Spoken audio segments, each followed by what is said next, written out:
Hi, I'm Eric with the Thirsty Earth, and I'm here to show you how to set up your new oil watering system.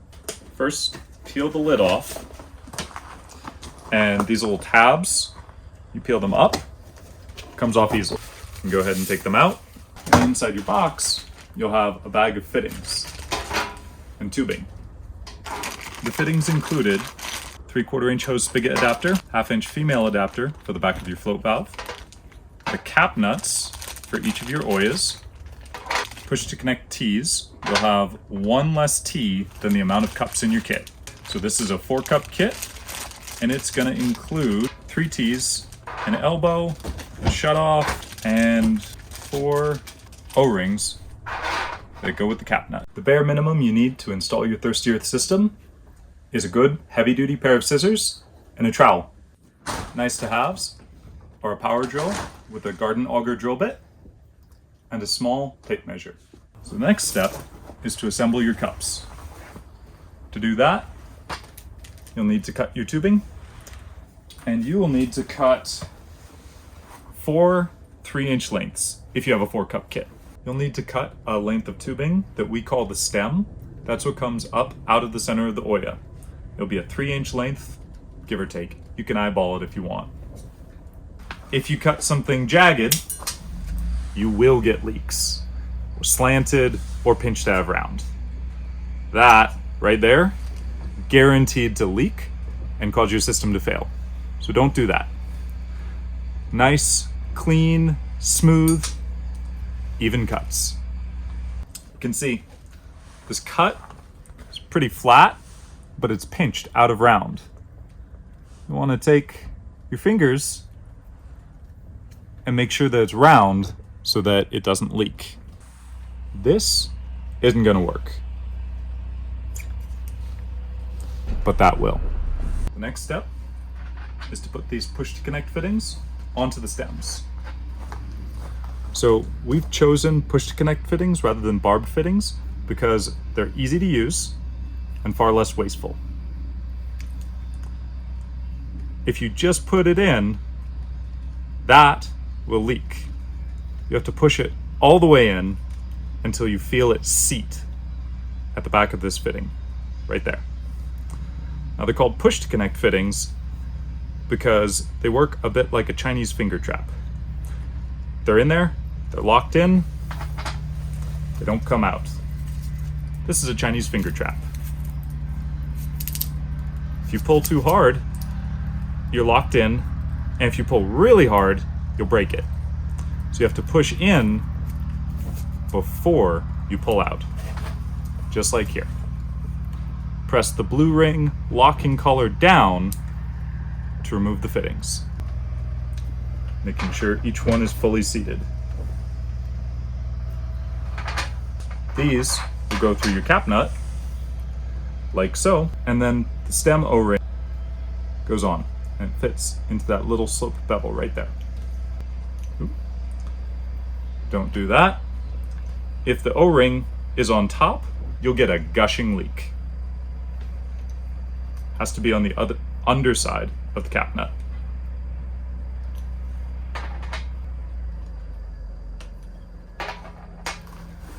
These are ready to go on your Ollas.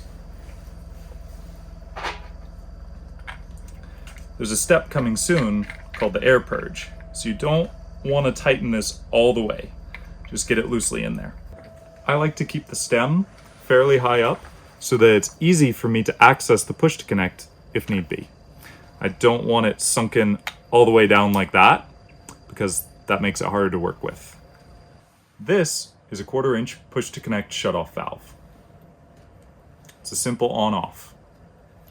Take a 3-inch piece of 1/4 inch tubing, push it in, make sure it's fully seated. This is going to go to the 1/4 inch bulkhead at the bottom of your reservoir. And make sure that's fully seated as well. Now it's time to put your Ollas in the ground. When I put them in, I want it to be deep enough that the terracotta is covered by soil, but the plastic cap rises above the soil. I don't want to bury this, otherwise I won't be able to get to the cap nut and do all the various things that you need to do with it. That is a perfectly placed Oya. Your Oyas are going to be spaced between 1 to 2 feet apart, depending on the bed size. So if you have multiple rows, they'll be 2 feet apart, but staggered. So if you went from one row to the next, you get a little zigzag. That gives the best overlapping coverage. On a 4-cup kit, that will cover 2x6 bed, which is the space that we're using in this one. These end up being about 1.2 foot in spacing here. Really, what's best is to take the number of cups that you have in a 2-foot wide bed and make them fit evenly.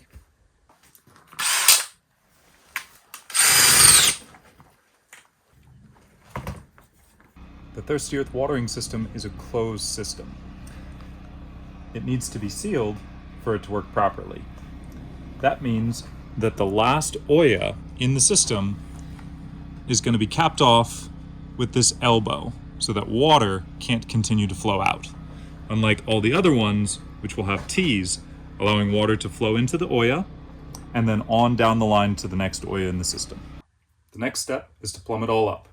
Remember to make sure your cuts are clean. I'm plugging into the shutoff and then to each push to connect. The way I measure the tubing easily is that it has to go towards this little slope right there. That's how I know it's going to seat properly, and I haven't cut it too short.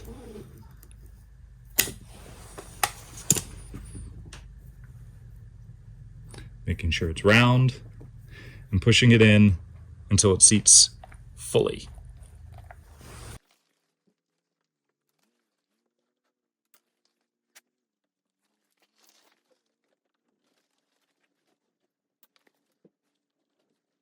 The next step is to fill your bucket.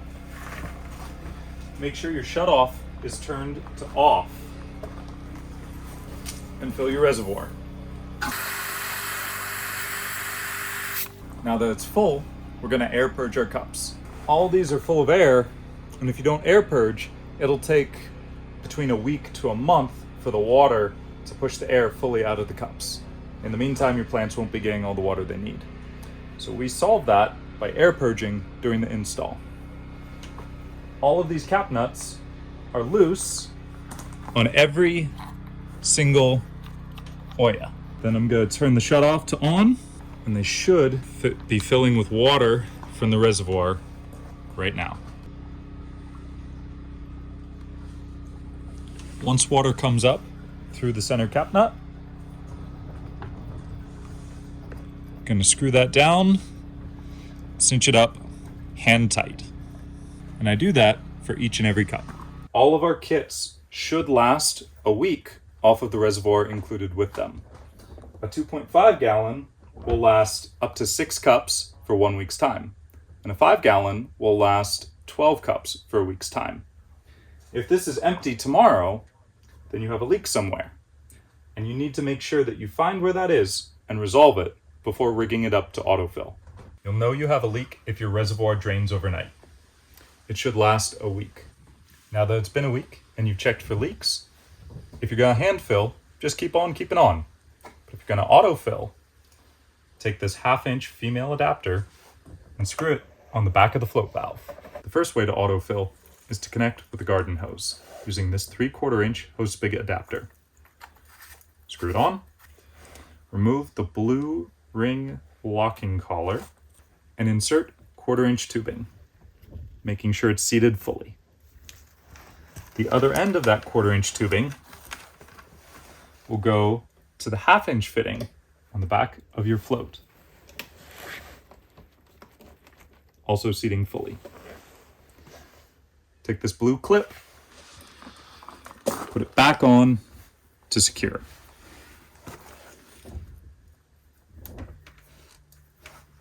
If you're going to connect directly to a spigot, I suggest using a Y splitter like this.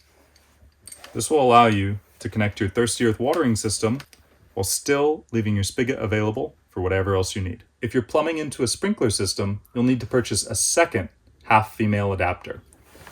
That'll go on the 1/2-inch pipe that you would normally have a sprinkler head. Remove the locking clip, Plumb in 1/4 inch tubing, make sure it's seated fully, and replace that clip to secure it. Plumbing from a rain barrel, you'll use your standard 3/4 inch spigot adapter to reduce down to 1/4 inch tubing and plumb that to the back of your float. And finally, if you're autofilling from an existing drip system, plug in using 1/4 inch tubing and run that to the back of your float valve. I'm often asked, can the tubing dip down and then come back up? The answer is yes, if the dip and rise is still below the level of the bucket. Water doesn't like to run uphill from gravity, so if your dip goes higher than your bucket, then water won't be able to overcome it. But this is just fine. How high should you put your water reservoir above the soil? We decide that based on the water line, not the bottom of the reservoir. So if your soil's here, then you'll want it about 14 inches above, gives you a 1/2 psi. That's ideal for temperate climates with moderate temperatures. If you need more, doubling that height to 2 foot 4 inches will give you 1 psi. That will double the output of your cups. So you can do that if it seems like your plants need more water. Double that again to 4 foot 8, and again, you double the output and the pressure. 4 foot 8 will give you 2 psi. We don't recommend nor guarantee function above 3 psi. That's the absolute max. For perspective, that would be having your reservoir at 7 foot above soil level. An easy way to get more height is with a simple planter stand. This one puts the water at 2 foot 4 inches above the soil, gives you 1 psi, and doubles it from level with the soil.